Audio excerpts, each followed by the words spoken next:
The bullet tore through Eleanor Sawyer's shoulder just as the sun reached its highest point over the New Mexico territory, and she knew with absolute certainty that she was going to die alone in the desert if she didn't find help within the hour. She had been riding hard since dawn, trying to put distance between herself and the men who had attacked the stagecoach 3 miles back. The other passengers hadn't been so fortunate. The driver had taken a bullet to the chest before the coach even stopped rolling, and the elderly couple from Boston had been too shocked to run when the shooting started. Eleanor had grabbed the small pistol from her reticule and fired twice before bolting into the scrub brush, her skirts hiked up around her knees as she ran. She had found a horse, probably belonging to one of the outlaws, tied to a mesquite tree, and she had taken it without a second thought. But the horse had been skittish, unused to a woman's hands on the reins, and when the gunfire erupted behind her, the animal had reared. That was when the bullet found her. She felt it punch through the meat of her left shoulder, a hot spike of pain that nearly knocked her from the saddle. Somehow, she had managed to stay mounted, gripping the pommel with her good hand as the horse galloped across the hard pan. Now, miles from anywhere, the pain had gone from sharp to grinding, and blood soaked through her traveling dress, turning the pale blue fabric dark and sticky. Her vision swam at the edges, and she knew the signs of blood loss.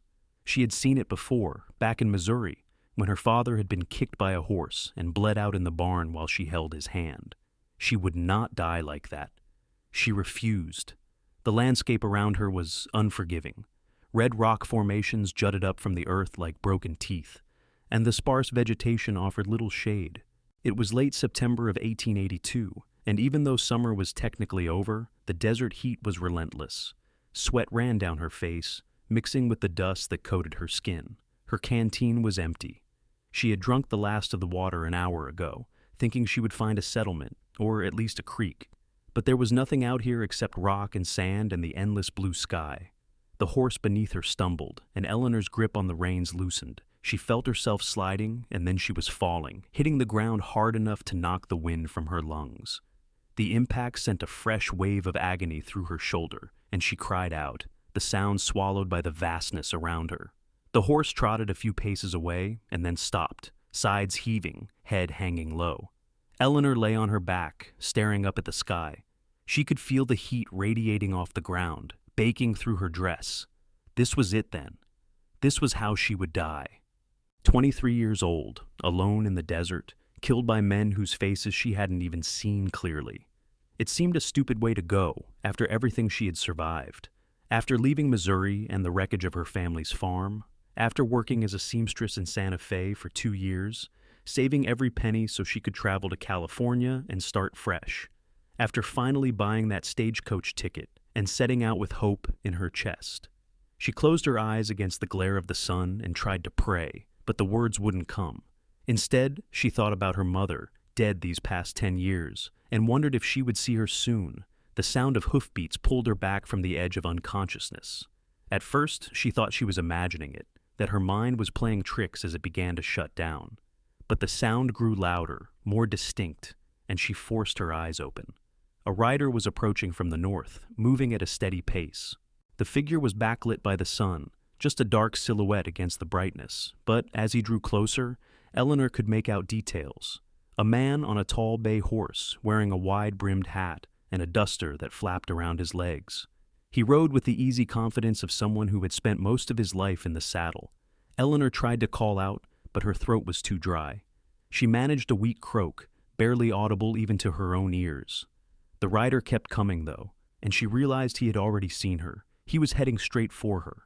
When he was 20 feet away, he reined in his horse and dismounted in one smooth motion. He approached her cautiously, his hand resting on the pistol at his hip, and she understood why. Out here, trust could get you killed. For all he knew, she was bait for an ambush. But then he saw the blood, and his posture changed. He dropped to one knee beside her, his hat casting a shadow over her face, and she got her first clear look at him. He was young, probably no more than 25 or 26, with dark hair that curled slightly at his collar and eyes the color of creek water, a light brown-green that seemed to shift in the sunlight. His face was tanned and weathered, with lines around his eyes from squinting against the sun, and a few days' worth of stubble darkened his jaw. He was handsome in a rough, unpolished way, and when he looked at her, his expression was one of immediate concern. "Easy now," he said, his voice low and calm. "Let me see." He touched her shoulder gently, his fingers probing the wound, and Eleanor hissed through her teeth. The pain was sharp and immediate, radiating down her arm. "Bullet went clean through," he said, more to himself than to her. "That's good. Means I won't have to dig it out." He looked at her face, studying her. "Can you talk? Tell me what happened." "Stagecoach," Eleanor managed, her voice a dry rasp. "Attacked. They killed the others. I ran." His jaw tightened, and something dark flickered in his eyes. "How many?" "4, maybe 5. I didn't stop to count." He nodded, then looked around, scanning the horizon. "They follow you?" "I don't think so. I rode hard, lost them miles back." "Good." He stood and walked over to his horse, pulling a canteen from his saddle. When he returned, he crouched beside her again and lifted her head with one hand, bringing the canteen to her lips. "Drink slow, not too much at once." The water was warm, but it was the most wonderful thing Eleanor had ever tasted. She drank greedily, and he pulled the canteen away after a few swallows. "I said slow," he chided, but his tone was gentle. "You'll make yourself sick." "Thank you," she whispered. He set the canteen down and shrugged out of his duster, then unbuttoned his shirt. Eleanor's eyes widened, but he just pulled the shirt off, revealing a plain undershirt beneath, and began tearing the shirt into strips. "I need to bind this," he said, nodding toward her shoulder. "It's going to hurt, but we have to stop the bleeding." Eleanor nodded, bracing herself. He worked quickly and efficiently, packing the wound with folded cloth and then wrapping the strips around her shoulder and under her arm, pulling them tight. The pain was excruciating, and she bit down on her lip hard enough to taste blood, but she didn't cry out. When he was finished, he sat back on his heels and studied his work. "That should hold for now," he said, "but you need a doctor. The wound is going to fester if it is not properly cleaned and stitched." "Where?" Eleanor asked. "Where is the nearest town?" "Socorro is about 15 miles southwest, but there is a closer option. My family's ranch is about 8 miles north of here. My mother has some medical knowledge. She has patched up plenty of injuries over the years. It is not ideal, but it is closer, and you do not have 15 miles in you right now." Eleanor looked up at him, this stranger who had appeared out of nowhere, like an answer to a prayer she hadn't known how to speak. "Why are you helping me?" He met her gaze, and for a moment, something passed between them, a connection she couldn't name. "Because out here, we help each other, or we die. It is as simple as that." He stood and walked over to where her horse stood, gathering the reins and leading the animal back. Then he returned to her side. "Can you stand?" he asked. Eleanor tried to push herself up with her good arm, but the world tilted dangerously and she fell back. "I don't think so." "I am going to lift you," he said. "It is going to hurt your shoulder. I am sorry about that." Before she could respond, he slid one arm under her knees and the other behind her back, carefully avoiding her injured shoulder as much as possible, and lifted her as though she weighed nothing. The movement jarred her wound, and she gasped, her good hand clutching at his undershirt. He carried her to his horse and managed to get her into the saddle, positioning her so she was sitting sideways. Then he swung up behind her, one arm coming around her waist to hold her steady. "I can't ride with this wound," she said, her voice weak. "I will fall." "You won't," he said. "I have got you. Just lean back against me and try to stay conscious." He clicked his tongue, and the horse started moving at a slow, careful walk. His arm around her waist was solid and warm, and Eleanor found herself leaning into him, letting him take her weight. The rocking motion of the horse was almost soothing, and combined with the blood loss, she felt herself drifting. "Stay awake," he said, his voice close to her ear. "Talk to me. Tell me your name." "Eleanor," she murmured. "Eleanor Sawyer." "I am James," he said. "James Cardwell." "Where were you headed, Eleanor?" "California. I was going to start a dressmaking business in San Francisco." "That is a long way from here." "I know." She tried to focus on his voice, using it as an anchor to keep from slipping away. "What about you? Have you lived here your whole life?" "Most of it. My family came out from Texas when I was 10. My father wanted to start a cattle ranch. It has been hard work, but we have made a good life." "You must love it then. The ranch." "I do," he said, and she could hear the truth in his words. "It is not easy, and some years are harder than others. But there is something about this land. It gets into your blood. I cannot imagine living anywhere else." Eleanor tried to respond, but the darkness at the edges of her vision was closing in. Miles. She forced her eyes open, blinking. "Just a few more miles." She forced her eyes open, blinking against the bright sunlight. "I am trying." "Tell me about your family," he said. "Are they in Missouri?" "My mother died when I was 13, Eleanor said, her words slurring slightly. "My father died 3 years ago. I have a brother, but we lost touch after he went to work on the railroad. I do not know where he is now." "I am sorry," James said, and she could hear the sincerity in his voice. "That must be hard, being alone." "It is what it is," Eleanor said. "I learned to take care of myself." "I can see that. Not many people would have had the presence of mind to run from those outlaws, let alone make it as far as you did." Eleanor wanted to respond, but the darkness was pulling at her again, stronger this time. She felt James shift behind her, urging his horse into a slightly faster walk. "Just hold on," he said. "We are almost there." The next thing Eleanor was aware of was voices, raised and urgent, and the sensation of being lifted again. She forced her eyes open and saw that they were in front of a low adobe house with a wooden porch. A woman was standing on the porch, her face creased with worry, and a younger man was running toward them from the barn. "Mama, she has been shot," James was saying. "Stagecoach robbery, she's lost a lot of blood." The woman came down the steps quickly, her hands already reaching for Eleanor. "Bring her inside. Thomas, go fetch the medical kit from the kitchen, and heat water, lots of it." Eleanor felt herself being carried again, this time through a doorway and into a dim, cool room. She was laid on something soft, a bed or a sofa, and then the woman's face was above hers, lined and kind, with gray-streaked dark hair pulled back in a bun. "My name is Margaret Cardwell," the woman said, her voice calm and steady. "You are safe here, dear. I am going to take care of you, but I need to examine your wound. Can you tell me your name?" "Eleanor," she whispered.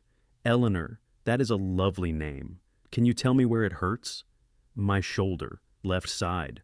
Margaret nodded and began carefully unwrapping the makeshift bandage James had applied. When she pulled the fabric away, Eleanor heard her intake of breath. "James did a good job stopping the bleeding," Margaret said, "but this needs to be cleaned thoroughly. Eleanor, I am not going to lie to you. This is going to be very painful. I have some laudanum that will help with the pain, but it will still hurt. Do you understand?" Eleanor nodded weakly. "Just do what you need to do." Margaret turned to James, who was standing nearby, his face tense. "I need you to hold her down. When I start cleaning this wound, she is going to try to pull away. I cannot have that." James moved to the side of the bed and gently placed his hands on Eleanor's good shoulder and her hip. His touch was firm but careful, and when she looked up at him, he gave her a small, encouraging nod.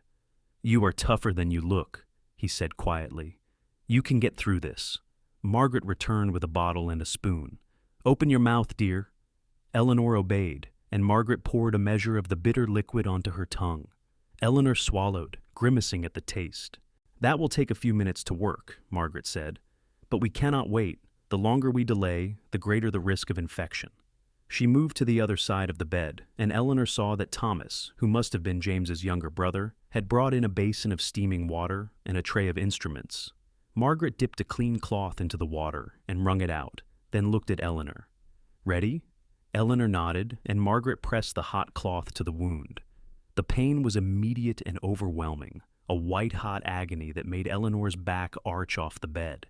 She tried to pull away, but James's hands held her firmly in place. I know," Margaret murmured, her voice soothing even as she continued to work. "I am almost done with this part." Eleanor's vision grayed out, and she was only dimly aware of Margaret's hands moving over her shoulder, cleaning and probing and stitching. The laudanum was beginning to work, dulling the edges of the pain, but it was still there, a deep throbbing ache that made her want to scream. She focused on James's face instead, on the concern in his eyes, and used it as an anchor to keep from slipping away entirely. After what felt like hours but was probably only minutes, Margaret stepped back. "There. The wound is clean and stitched. I have done all I can. Now it is up to her body to heal." She covered the wound with a clean bandage and then pulled a quilt up over Eleanor, tucking it around her gently. She needs to rest now, Margaret said, looking at James, and she needs to stay still for at least a few days. If she starts moving around too soon, she will tear the stitches, and we will be right back where we started. She can stay here as long as she needs to, James said. Margaret smiled at her son, a warmth in her eyes. I had a feeling you would say that. Come on, let us give her some peace. She needs to sleep. James hesitated, looking down at Eleanor. Will she be all right? I think so, Margaret said. The wound is clean, and the bullet went through without hitting anything vital. If infection does not set in, she should make a full recovery. But the next few days will be critical. James nodded slowly, then followed his mother out of the room. As the door closed behind them, Eleanor let herself sink into the softness of the bed, the laudanum finally pulling her down into a deep, dreamless sleep. When she woke, the room was dark, and for a moment she had no idea where she was. Then the pain in her shoulder reminded her, and the events of the day came flooding back. She turned her head and saw a figure sitting in a chair beside the bed, silhouetted against the faint light coming through the window. As her eyes adjusted, she realized it was James. You should be asleep, she said, her voice hoarse. He leaned forward, and she could see his face now, drawn and tired. I wanted to make sure you were all right. You have been out for hours. What time is it? A little past midnight. How do you feel?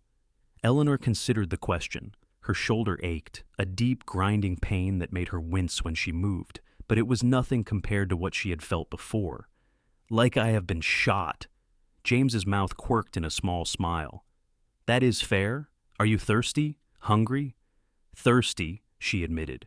He stood and poured water from a pitcher on the bedside table into a cup, then helped her sit up enough to drink. The movement pulled at her stitches, and she gasped, but the water was worth it. Thank you, she said when she had drunk her fill, for everything. You saved my life. Anyone would have done the same, James said, setting the cup down. No, Eleanor said. They would not have. I know that. You could have ridden past me. You did not have to stop. James was quiet for a moment, and when he spoke, his voice was thoughtful. I lost someone once, my younger sister. She was only 12. We were moving cattle, and she wanted to come along. My father said no, but she followed us anyway. Her horse spooked and threw her. By the time we found her, she had been lying in the sun for hours. She was still alive, but just barely. We got her home, but she died 2 days later. Eleanor's heart ached at the pain in his voice. I am so sorry. It was 5 years ago, James said. But I think about her every day, and I think about how, if someone had found her sooner, if someone had been there to help, maybe she would still be alive. So, when I saw you lying there in the desert, I could not just ride past, I had to stop. Eleanor reached out with her good hand and touched his arm. Your sister would be proud of you.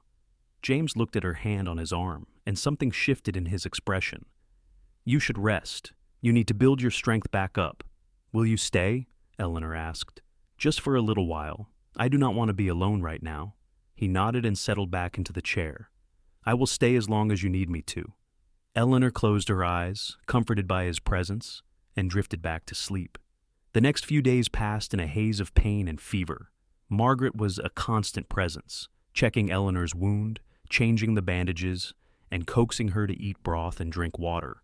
James was there too, often sitting by her bedside when he thought she was asleep, and Eleanor found herself looking forward to the moments when she would wake and find him there.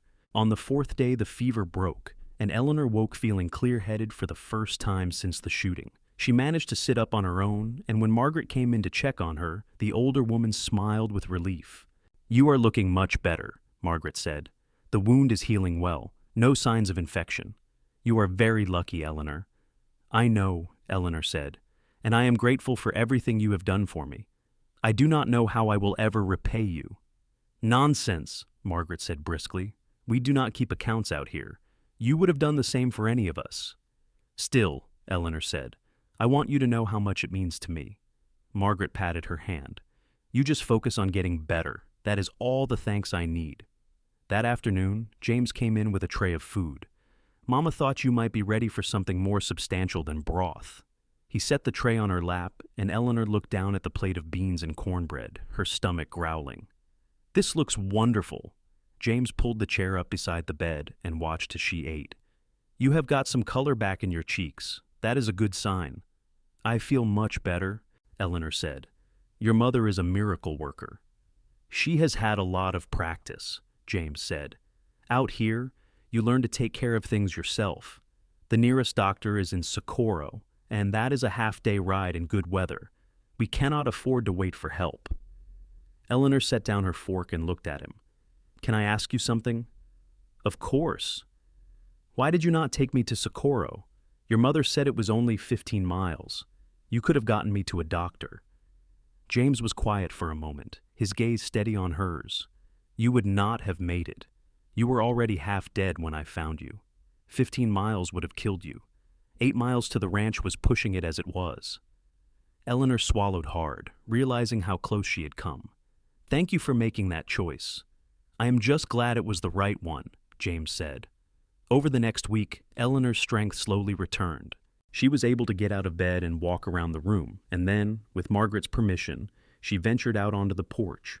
The Cardwell Ranch was modest but well kept, with a main house, a barn, a bunkhouse, and a series of corrals. The land stretched out in all directions, red earth and scrub brush, with mountains rising in the distance.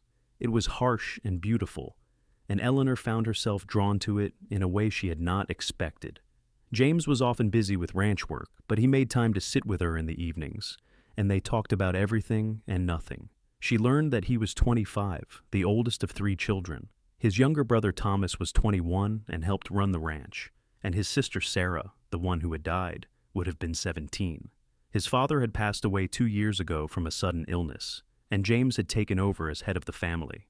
"It has been hard," he admitted one evening as they sat on the porch watching the sun set. "My father had a way with the cattle, and he knew this land better than anyone. I am still learning. Some days I feel like I am just trying to keep my head above water." "But you are doing it," Eleanor said. "Your mother and brother depend on you, and you have not let them down. That takes strength."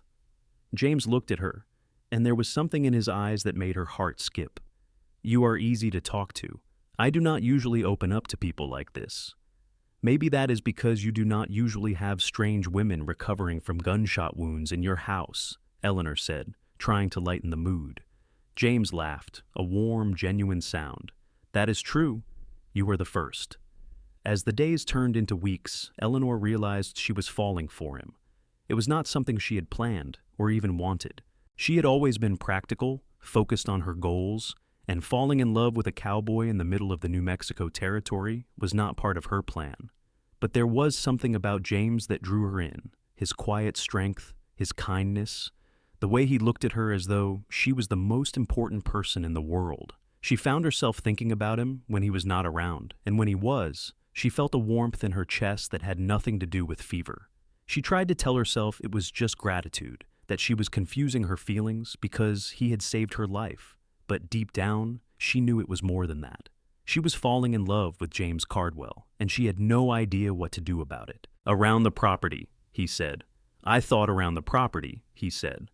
"I thought you might like to see more of the ranch." Eleanor agreed, and he saddled 2 horses, helping her mount carefully. Her shoulder was healing well, but it still tended to ache if she moved it too much. They rode out slowly, James pointing out various landmarks and telling her stories about the land. They stopped by a small creek, and James helped her down from the horse. "This is my favorite spot on the ranch," he said. "It is quiet here, peaceful." Eleanor looked around at the cottonwood trees that lined the creek, their leaves rustling in the breeze, and the clear water that bubbled over smooth stones. "It is beautiful." They sat on a flat rock by the water, and for a while, neither of them spoke. Then James turned to her, his expression serious. "Eleanor, I need to ask you something, and I want you to be honest with me." "All right," she said, her heart beating faster. "What are your plans? When you are fully healed, are you going to continue on to California?" Eleanor had been asking herself the same question for days. "I do not know," she said slowly. "I still want to open my dressmaking business. That has been my dream for a long time.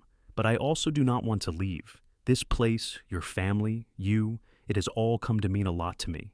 James looked down at his hands, and when he spoke, his voice was low. "I do not want you to leave either." Eleanor's breath caught. "James." He looked up at her, and the emotion in his eyes was unmistakable. "I know it is too soon. I know we have only known each other for a few weeks, but I cannot stop thinking about you.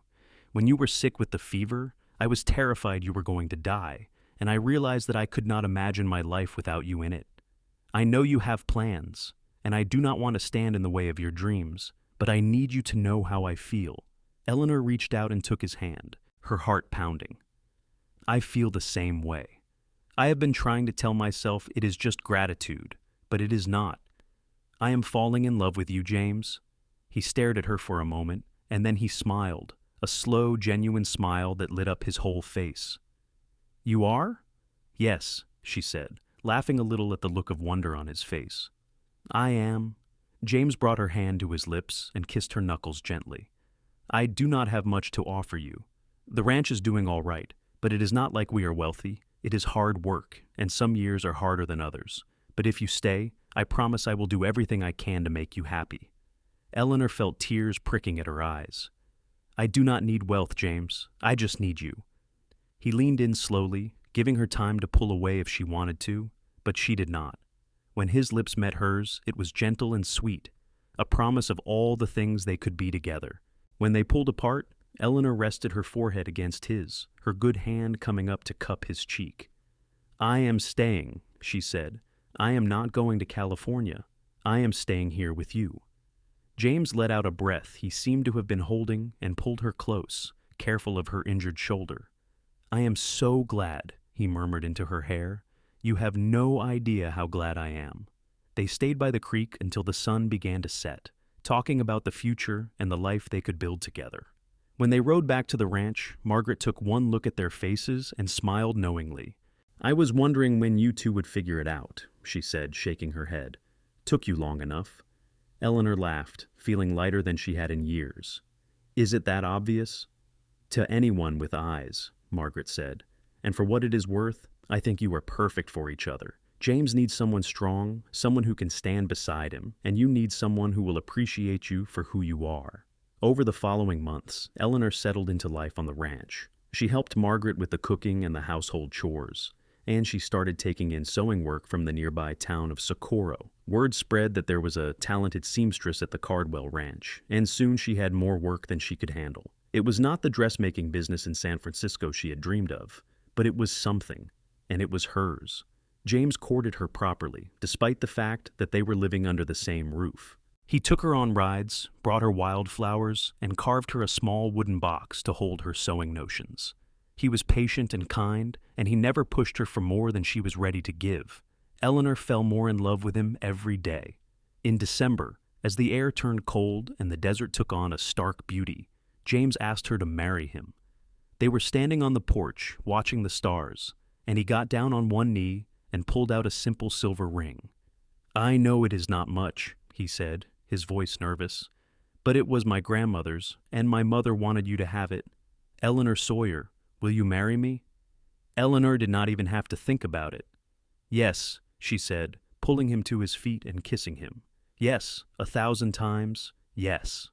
They were married in January of 1883, in a small ceremony at the ranch with Margaret and Thomas as witnesses, and a traveling preacher who happened to be passing through.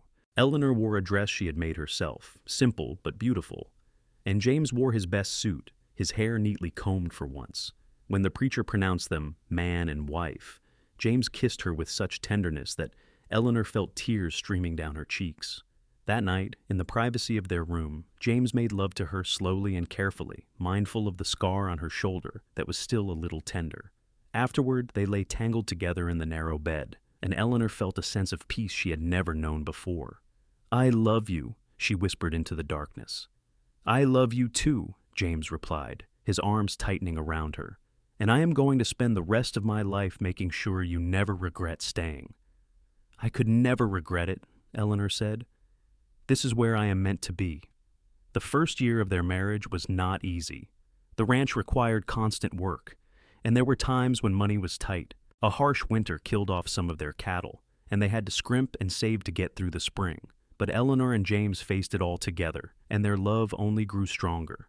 Eleanor continued her sewing work, and she started teaching some of the women in Socorro how to sew, holding classes in the church once a week. It gave her a sense of purpose, and it brought in extra income that helped the ranch.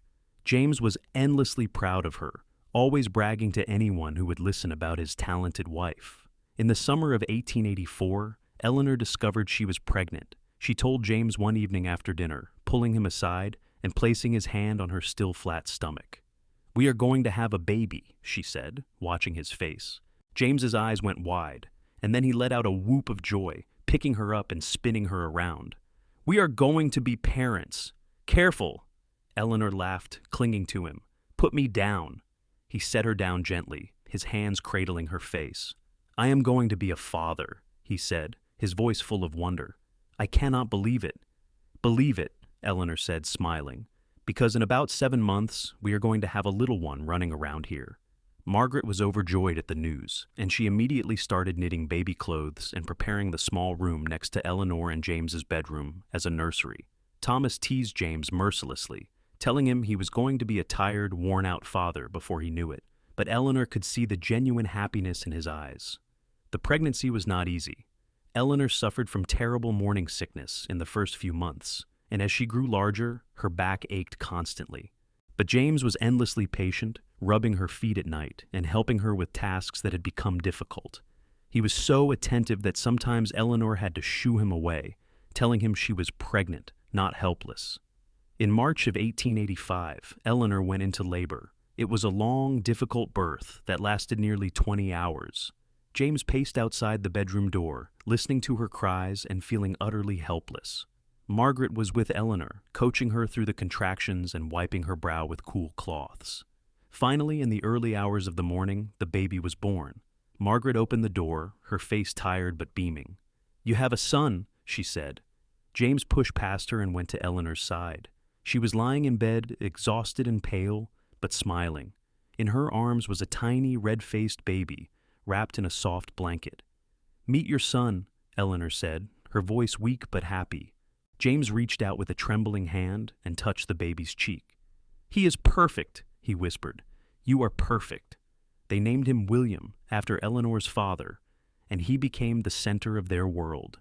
James was a devoted father, often getting up in the middle of the night to walk with William when he was fussy, and Eleanor marveled at the gentleness with which he held their son. Watching James with William, she fell in love with him all over again. The years passed quickly. William grew from a baby into a toddler, and then into a bright, curious little boy who followed his father everywhere. Eleanor had another baby in 1887, a daughter they named Clara, and then another son, Samuel, in 1889. The house was full of noise and laughter, and though there were hard times, there were far more good times. James continued to work the ranch, and with Thomas's help, they expanded their herd and bought more land. The Cardwell Ranch became known as one of the most reliable in the area, and they were able to hire a few ranch hands to help with the work.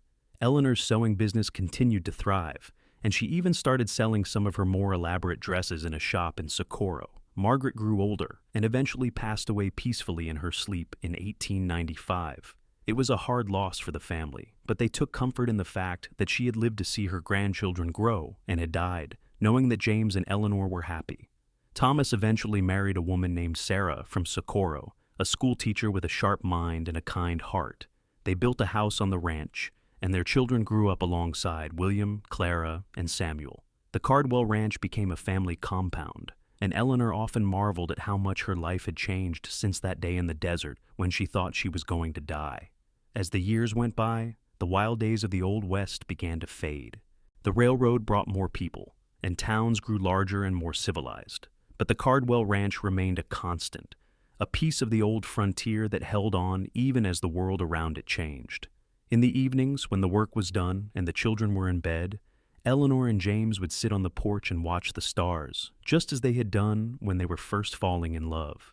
James would take her hand, his fingers interlacing with hers, and they would sit in comfortable silence, the kind that only comes from years of knowing and loving someone. "Do you ever think about what your life would have been like if you had gone to California?" James asked her one night. Eleanor thought about it for a moment, then shook her head. "No, I wonder sometimes, but I do not regret staying. This is my life, James. You and the children and this ranch. I would not trade it for anything." James brought her hand to his lips and kissed it gently. "I am glad, because I cannot imagine my life without you." Eleanor leaned her head on his shoulder, feeling the warmth of his body and the steady beat of his heart. "I love you, James Cardwell. I have loved you since the moment you picked me up out of that desert and told me I was not going to fall. And I love you, Eleanor Cardwell. I have loved you since the moment I saw you lying there, stubborn and determined to survive. You are the strongest person I have ever known." They sat there until the stars grew bright and the night grew cold, and then they went inside to the warmth of their home and the life they had built together. The new century brought new challenges. In 1902, a severe drought hit the area, and the ranch struggled. James and Thomas worked tirelessly to keep the cattle alive, hauling water from the creek and moving the herd to find whatever grazing they could. Eleanor and Sarah helped where they could, and even the children pitched in. It was a hard year, but they got through it. And when the rains finally came, they all stood in the yard and let the water soak them to the bone, laughing with relief. William grew into a fine young man, tall and strong like his father, with his mother's determination. He took to ranching naturally, and James began teaching him the business, knowing that one day the ranch would be his. Clara was a spirited girl with a talent for music, and Eleanor saved up to buy her a piano from a traveling salesman. Samuel was the quiet one, always with his nose in a book, and Eleanor encouraged his love of learning, hoping he might one day go to college. In 1905, when Eleanor was 46 and James was 48, they became grandparents for the first time. William had married a local girl named Rebecca, and they had a daughter they named Margaret, after James's mother. Holding her granddaughter for the first time, Eleanor felt a sense of completion, as though her life had come full circle. James was just as enamored with little Margaret as he had been with his own children, and he could often be found in the rocking chair on the porch, holding her and singing off-key lullabies. Eleanor would watch them from the doorway, her heart full to bursting. As they grew older, Eleanor and James slowed down a bit. James's knees ached from years of hard work, and Eleanor's hands sometimes trembled from arthritis. But they were still deeply in love, and they still found joy in the small things. A good meal, a beautiful sunset, the laughter of their grandchildren. "Do you remember the day I found you in 1910? Do you remember the day I found you in the desert?" "Of course," Eleanor said. "How could I forget? You saved my life that day." "No," James said, shaking his head. "You saved mine. Before you, I was just going through the motions, the ranch, the work. It all felt empty. But you gave me a reason to come home at the end of the day. You gave me a family and a life worth living. You saved me, Eleanor." Eleanor felt tears well up in her eyes. After all these years, he still had the power to make her heart flutter. "We saved each other," she said softly. James pulled her close, and they sat there together. Two people who had found each other in the most unlikely of circumstances and built a life full of love and laughter and hard-won happiness. The years continued to roll by, each one bringing new joys and new sorrows. Clara married a musician from Albuquerque and moved away, though she visited often with her husband and their children. Samuel went to college in Santa Fe and became a teacher, though he always came home for the summers. William took over the day-to-day operations of the ranch, and James was content to step back and let his son lead, offering advice when asked, but trusting William to make his own decisions. In 1918, the world was at war, and Samuel enlisted despite Eleanor's protests.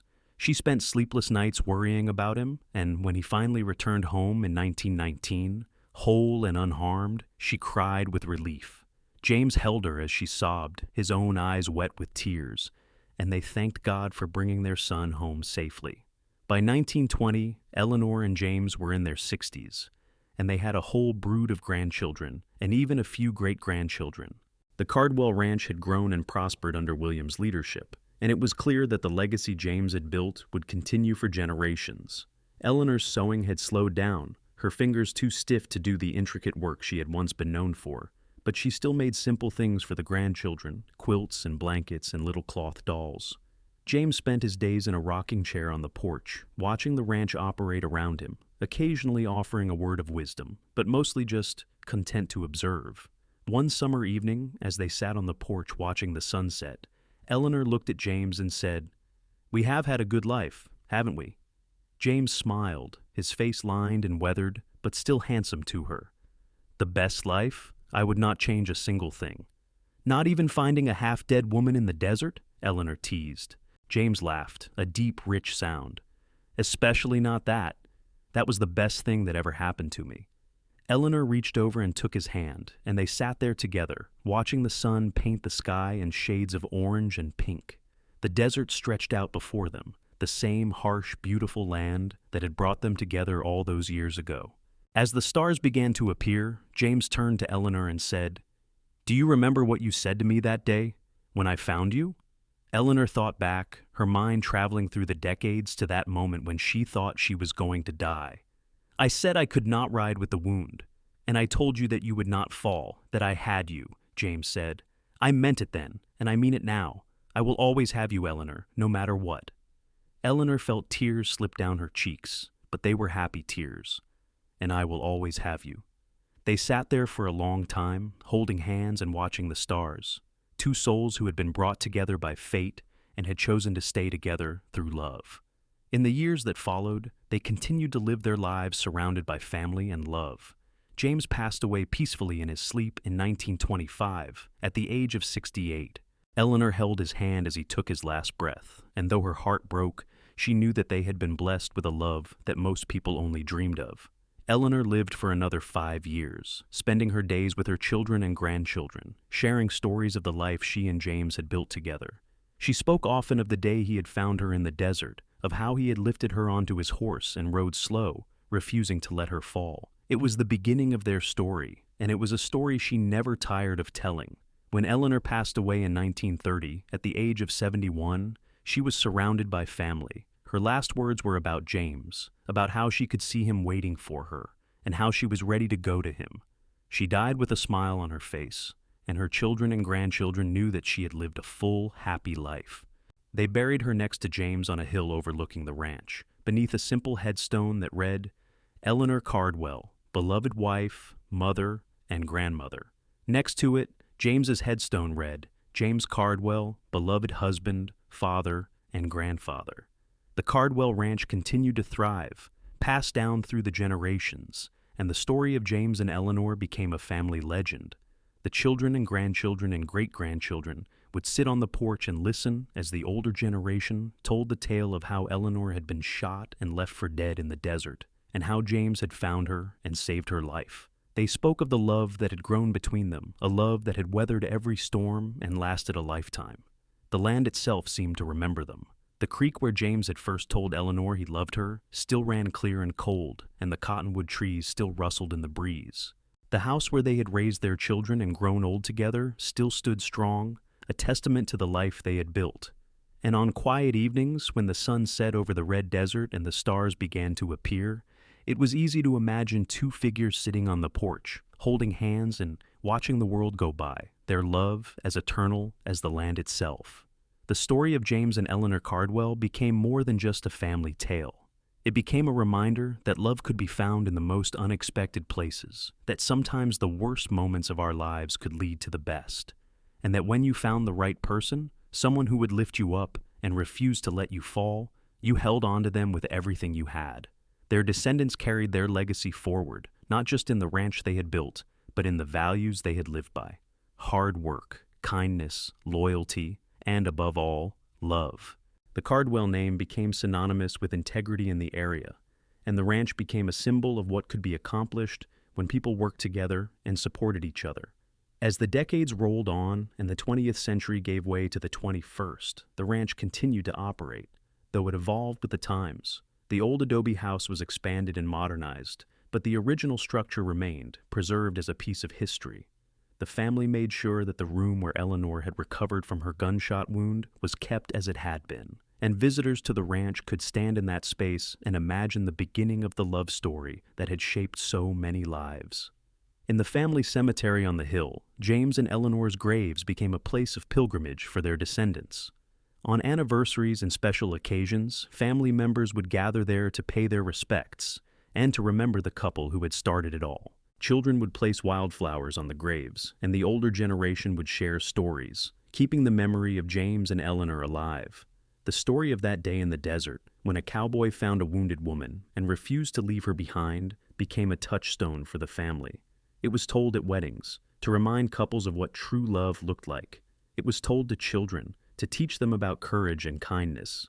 It was told to anyone who would listen, because it was a story worth telling. In the end, James and Eleanor Cardwell's love story was not just about two people who fell in love. It was about the life they built together, the family they raised, the land they tended, and the legacy they left behind. It was about the choice to stop, to help, to stay, and to love. It was about finding home in another person and building a future together, one day at a time. And it all began with a wounded woman in the desert, a cowboy who refused to ride past, and the slow, careful journey that brought them home. Their love story proved that sometimes the most profound connections are forged in moments of vulnerability and kindness, and that the measure of a life well lived is not in grand gestures, but in the small, everyday acts of love and devotion that sustain us through the years. James and Eleanor had understood that from the very beginning, and they had lived it every day of their lives together. The desert wind still blew across the Cardwell Ranch, just as it had on that day in 1882, when James found Eleanor. The land was still harsh and beautiful, still demanding and rewarding in equal measure, but it was also filled with the echoes of a love story that had transcended time, a love story that had started with 4 simple words: "I have got you." And for all the years that followed, through joy and sorrow, through abundance and hardship, through youth and old age, James had kept that promise. He had held Eleanor through it all, refusing to let her fall, and she had done the same for him. Together, they had built something that lasted far beyond their own lifetimes, a legacy of love that would endure as long as the red earth and the wide blue sky. Their story was complete, a circle that had begun in the harsh desert sun and ended beneath the stars they had watched together for so many years. It was a story of survival and love, of chance and choice, of two souls who had found each other against all odds and had chosen to stay together no matter what. And in the quiet moments, when the wind whispered through the cottonwood trees and the last light of day painted the desert in gold, you could almost hear the echo of James's voice, steady and sure, "I have got you," and Eleanor's reply, just as certain, "And I have got you, forever."